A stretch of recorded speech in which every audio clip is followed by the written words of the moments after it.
Hello everybody, welcome to YouTube channel Enriched Biology. Uh, in the previous video we did the morphology of flower. So I told you that flowers, depending upon the position of ovaries with respect to other words, the flowers they are of three types: hypogynous, epigynous and perigynous. In a hypogynous flower what happens, the ovaries superior and all other parts they just arise below the ovary from the thalamus. So such type of ovary flower is called as the hypogynous. In epigynous flower what happens, the thalamus grows upward and the floral organs other except ovary, the pistil floral organs they are born on the tip of the fused thalamus, and ovary is inferior. Ovary is grown at the base of the thalamus. So such type of flower they are called as the epigynous. In hypogynous flower ovary is superior, in epigynous flower ovary is inferior. However, in some cases what happens, the ovary to say it is half inferior and half superior. Thalamus somewhat grows upward up to the middle of the flower, and floral words except the ovary they are born in the middle, and ovary is a base here, and such type of flower they are called as the perigynous, as in case of pea, plum, peach they are perigynous. So this is all about flowers. Then I told you that ovules are present in the ovary. They are attached to the placenta. The sponge-like tissue is present in the ovary to which ovules are attached. So arrangement of the ovules in the ovary is called as the placentation. Placentation is the arrangement of ovules in the ovary, and it is of five types: marginal, axial, parietal and free central. In marginal presentation, the ovules are born on the ventral suture of the ovary. To say, you can say the placenta is present on the ventral suture of both the sides of the ovary wall, and ovules are attached here, as in case of pea. As in case of pea, mutton you can say. Then axial, ovary is multilocular and the ovules are attached to the axis of the ovary. So such type of presentation is called as the axial. You can say the placenta is present in the axis of the ovary, as in case of tomato, lemon, etc. Then parietal. In parietal presentation, the ovules are attached to inner wall of the ovary, peripherally. They are attached peripherally on the inner wall of the ovary. Then it is called as the parietal presentation. In free central, the ovary is unilocular, placenta is axial, and the ovules are attached to the axis of the ovary. In basal presentation, single ovule is attached to the base of the ovary, that is called as the basal presentation, as in case of marigold, sunflower. This is all about presentation. Then we come to the structure of fruit and the seeds. How fruit and seeds are formed. You know, in bisexual flower, both male and the female part. What is the male part? Androecium. What is the female part? Gynoecium. These are the reproductive part of the flower. They are the reproductive part of the flower, and calyx and corolla they are the supporting part. They are the accessory part. They don't take part in reproduction. So pollens are present in the anther of the stamens. Pollens are carried from the stamens, from the anther of the stamen to the stigma of the flower, and they are shed there on the stigma, and then pollination occurs, and through pollination these pollen grains containing the male gametes they are carried to the female gametes. Then this is called the pollination. If the pollen grains they are transferred from the anther of the same flower to the stigma of the same flower, then it is called as self-pollination. But if they are transferred from the anther of a flower to the stigma of the another flower, or stigma or the flower of the another plant, that is called as the cross pollination. Cross pollination may occur by many methods. When it is performed by insects, then it is called as the entomophilus. When it is carried out by air, then it is called as the anemophilus. When it is carried by birds, or ornithophilus. When it is carried by bats, then it is called chiroterophilus. You know, insects, they visit the flower for taking the nectar, which is their food. When they visit any flower, pollen grains, they are licked, they are attached to their legs. And when they pollen loaded legs, insect, visit another flower for taking the nectar, these pollen grains, they are shed on the another flower and they are received by the stigma of the another flower. After pollination, fertilization occurs. Male gametes, it fuses with the female gamete, zygote is formed, and after fertilization, the ovary is induced to ripe into fruit. So what is fruit? It is ripened ovary. What is fruit? It is ripened ovary. However, in some cases, without fertilization, ovary ripens into the fruit. Then it is called as the parthenocarpic fruit. So, when ovary ripens into fruit, its ovary wall becomes the covering of the fruit, which is called as the pericarp. This pericarp in fleshy fruit, it is distinguished into three layers: upper epicarp, inner fleshy layer mesocarp, and innermost stony layer is the endocarp. So, the fruit which develop from unilocular ovary which are single seeded with fleshy mesocarp, they are called as the drupes. They are called as the drupes, as in case of mango. You see in mango, the upper peel we peel off, that is the epicarp. The yellow portion which we take, that is the mesocarp, and the inner most layer which cover the seed, which is stony somewhat, that is the endocarp. So these to say such fruits, they are called as the drupes.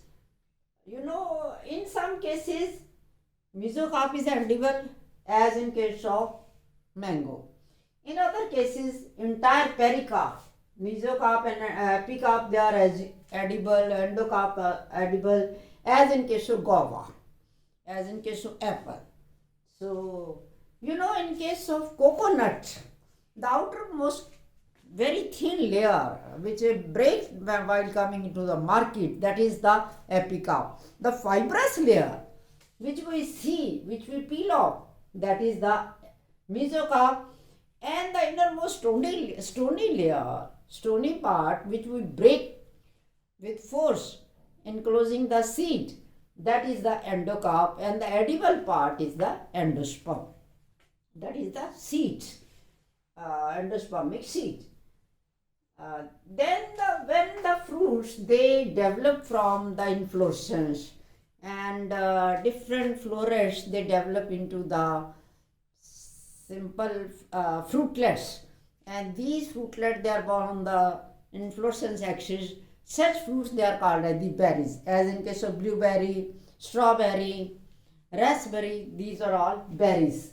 When the fruit develops from the multilocular ovary, many ovaries, they are developed, ovaries are fused and form a single fruit. In case of such fruits, they are called as the composite fruit. And they develop from the inflorescence. Many ovaries are present on the inflorescence, many florets are present on the inflorescence. They combine, they fuse to form a single fruit.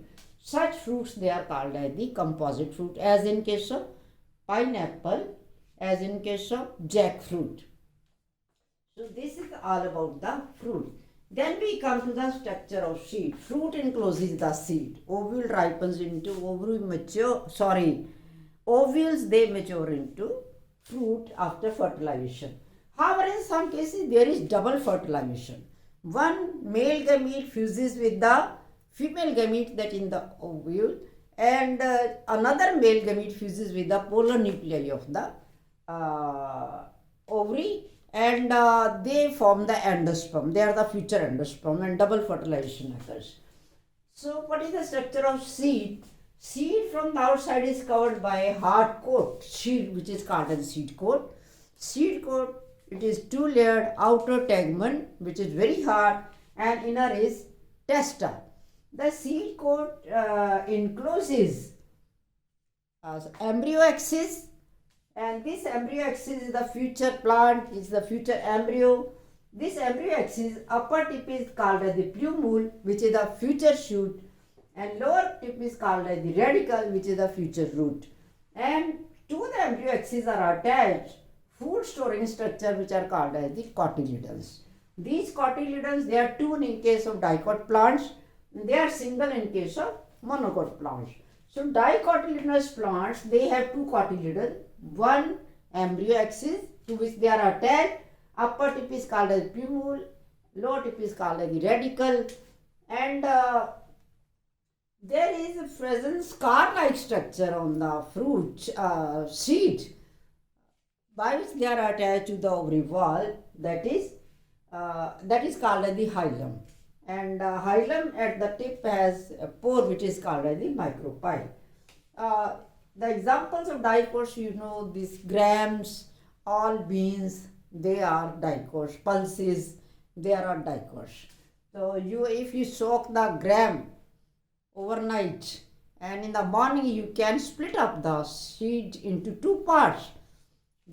These are two cotyledons, and in the center is present embryo axis. And similarly in case of rajma and other pulses also. So this is all about the structure of dicot seeds. Monocot seed has single cotyledon. All other structures are present. In some cases, endosperm is also present which is formed after the double fertilization, as in case of G maize. What is the structure of G maize seed? It has outer seed coat. Below the seed coat is present a proteinaceous layer, which is called the alluron layer. This proteinaceous layer encloses the food material in the form of endosperm. Below the endosperm is present a small cotyledon, which is called as the scutellum. And in the scutellum, they each contain the embryo, which has upper plumule and lower radicle. Plumule is covered by a cap-like structure, which is called as the coleoptile. Radicle is also covered by the cap-like structure, which is called as the coleorhiza. Similarly, as in case of dicot, plumule is the future shoot and radicle is the future root. So this is all about the structure of G maize. Similarly, single cotyledon, they are present in all cereals. All cereals, they are monocot, just like maize, wheat, paddy, jawar, bajra, they are all monocotyledonous plants. So this is all about the structure of seeds. Depending upon the number of cotyledons, the angiosperm, they have been classified into two groups: dicotyledonous, dicots and monocots. Dicots which give rise to dicot seed with two cotyledons, as in case of all legumes and other plants, and however in case of monocot, single cotyledon is present, as in case of cereals. This is all about monocot and dicot seed. Then we come to floral formula. What is floral formula? The symbolic representation of the various floral parts of a flower is called as the floral formula. How it is represented? If the flower is bracteate, we will write down BR. If the flower is bisexual, this symbol is written female above the male. If the flowers are unisexual and they are female only, they are bearing only pistils, then it will be represented by this symbol. If the flowers are unisexual, bearing only stamens, only male part, then it will be represented by this symbol. Then calyx, which consists of sepals. it is represented by K. Corolla, it is represented by C. Andrecium represented by A, and Gynoecium is represented by G.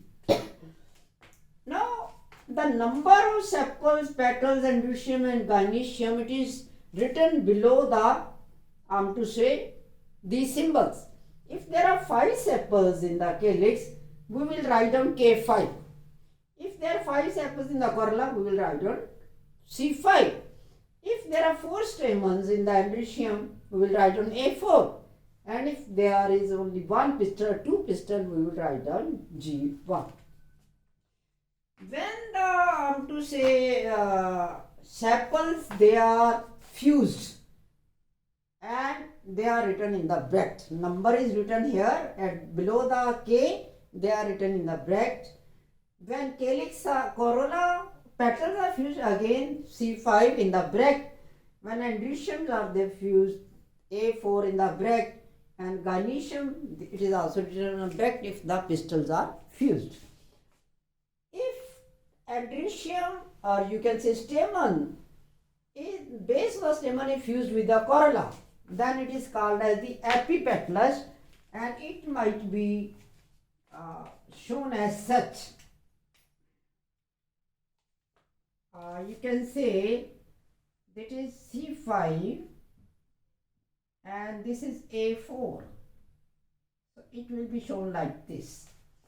So if they are fused with the corolla, then it is shown like this. If the ovary is superior, a line will be drawn below the G. If ovary is inferior, line will be drawn above the G. One thing more, I told you, in some plants, that is belonging to family Liliaceae, sepals and petals, they are represented by the single type of whorl, which are called as the tepals, and they are collectively called as perianth. And if the stamens, they are fused with the perianth, they are called as the epiphyllous. This is all about the floral formula. And next time we will do the floral diagram and the characteristics of family Solanaceae. I hope you might have followed it, like it, and share it with your friend. Have a good day. Bye.